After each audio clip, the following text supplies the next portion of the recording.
Major तूर मैं sorry, मैं बीच में आपको टोक रहा हूं। यहाँ पे हमारे साथ मोना आलम जी है। मोना आलम जी, बहुत बहुत स्वागत है आपका हमारी शो में।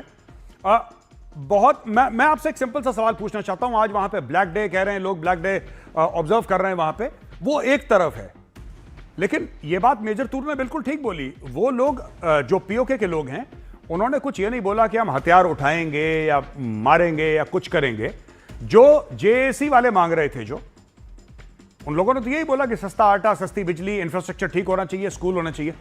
पाकिस्तान के जो बड़े बड़े वॉइसेस हैं, इंक्लूडिंग आपके जो डिफेंस मिनिस्टर साहब है ख्वाजा आसिफ, वो तो कहते हैं मैं इनको गद्दार मानता हूं, मैं तो समझता हूं ये इंडिया वाले हैं, इनको मार देना चाहिए, जो भी कर देना चाहिए।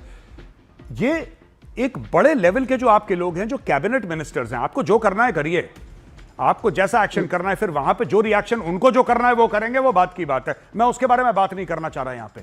मैं आपसे ये पूछना चाह रहा हूं कि आपको ठीक लगता है कि कैबिनेट लेवल के जो लोग हैं, जो सीनियर मोस्ट लोग हैं पाकिस्तानी हायरार्की के, टॉप एशेलॉन्स जो हैं, वो कहते हैं कि ये सब तो जी गद्दार हैं और हम तो ऐसा कर देंगे और वैसा कर देंगे। ये लैंग्वेज क्यों बोलते हैं अपने लोगों के साथ आप लोग, बलूचिस्तान में खासतौर से? और फिर उसके बाद मैं पीओके पर भी आऊंगा। जी गौरव जी, एक तो आपने कहा कि ये लैंग्वेज क्यों बोलते हैं, ये आपने ख्वाजा आसिफ की स्टेटमेंट का हवाला दिया। ये स्टेटमेंट उन्होंने वो जॉइंट एक्शन कमेटी के लोगों के हवाले से कही थी, और इससे पहले भी उन्होंने कहा था कि पता नहीं वो लोग कोई पता नहीं कौन सी जबान बोलते हैं, पोटोहारी बोलते हैं कि क्या बोला था, इस तरह की कोई बात बोली थी। तो जहां ख्वाजा आसिफ डिफेंस मिनिस्टर का आप स्टेटमेंट बोल रहे हैं, मैं उससे बिल्कुल इत्तेफाक नहीं करती। देखें, किसी की अगर कोई जेन्युइन डिमांड्स हैं तो उसको अगर हम यही करने लग जाएंगे कि हर बंदे की जो भी डिमांड्स हो हम उनको गद्दार कहने लग जाएं और फॉरेन स्पॉन्सर्ड कहने लग जाएं, तो फिर हमें और आप में तो कोई फर्क नहीं रह जाएगा। तो इसलिए हम आपके जैसे तो नहीं बनना चाहते ना, इसीलिए तो हम आपसे अलग हुए हैं।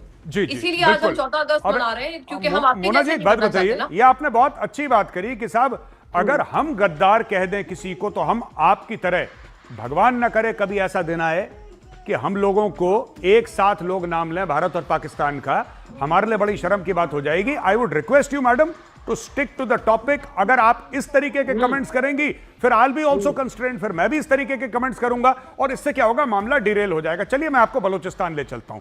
मोना जी, एक बात बताइए, बलूचिस्तान में लोग बड़े परेशान हैं, राइट? अब क्या करा है कि यहां पे जो लोगों के डिमांड्स हैं, जैसे हमने कल भी दिखाया था शो में, कितने परसेंटेज गैस जो है वो निकलती है बलूचिस्तान से। बलूचिस्तान मिनरल रिच है, ये कोई ढकी छुपी बात नहीं है, दुनिया जानती है मिनरल रिच है।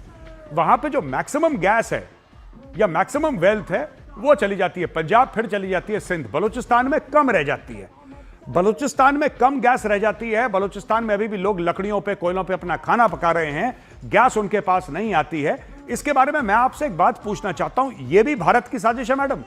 यह भी भारत ने कुछ गलती कर दी है? हिंदू साजिश कर रहे हैं यहां पे बैठ के, क्या हो गया बताइए?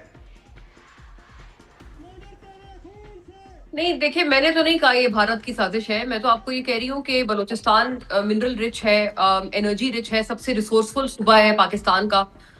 इसीलिए कई मुल्क जो है वो आपको पता है एक मैली आंख डालते हैं ना बलूचिस्तान पे, और बिन बुलाए शादी में अब्दुल्ला दीवानी की तरह नाचते हैं, बलूचिस्तान को अपनी टेरिटरी क्लेम करते हैं, फिर कभी दिल्ली फोर्ट पे चढ़ के कहते हैं बलूचिस्तान तो कहीं और का हिस्सा है।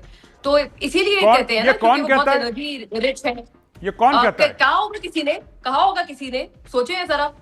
नहीं, आप बताइए किसने बोला? आप तो बहुत होशियार हैं, आप तो विकिपीडिया को पीछे छोड़ चुके हैं गौरव जी। आप ऐसी बातें ना करें। मैडम, ऐसा है कि बलूचिस्तान किसका हिस्सा है? मैं रिक्वेस्ट करूंगा, प्लीज आप ये इमेजेस हटा के जरा गेस्ट को रखिए स्क्रीन पे। हाँ, बताइए किसने बोला? होशियार तो मैं हूं, वो तो बात सही है, लेकिन अब आप बताइए किसने बोला है? आप किसने बोला है मैडम, नाम बताइए। यही तो कह रही हूँ कि आप सोचें किसने कहा ये दिल्ली मैडम, ये गेम्स मत खेलिए कि किसने सोचा। मैं आपको 3 गेस दे रही हूँ, किसने बोला? सर, मैं एक बात पे तो खुश हूँ कि ये हमारे पीएम से इतना डरते हैं कि उनका नाम तक नहीं ले पा रहे हैं, इतना कांपते हैं ये लोग। सो आई एम ग्लैड कि they are so terrified no need to be terrified of him, he is a perfectly nice gentleman. आप परेशान मत होइए मोना जी, किसी को देखिए